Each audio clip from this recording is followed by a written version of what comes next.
के पाराएको छ र तिम्रो हजुर हिँड्नु बादमा स्कुल लानु भने आज किन उठ्यो जानु मन लाग्थ्यो अरे यतिसम्म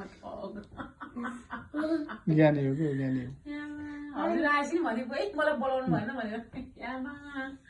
त ल्याइदिएको हुन्छ नि चाँडै 7 वर्ष कि बच्चा यति 7 वर्ष यसको बिहा गर्थे भोलि बाबु हिँड्नु त म जान्छु पुऱ्याउनु भनेको त नाइ नै भने ओ बाबु बिहा गर्दैन हौ भन्छ खालि स्योर डब्लु क ओ बाबु बिहा गरिदेऊ न हौ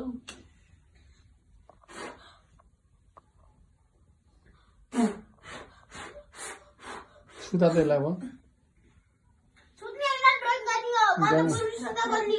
ज्ञानदाई सुतेर एक रात भइसक्यो ज्ञानदाईको दुध पे गरेर म गिलास लान्छु कि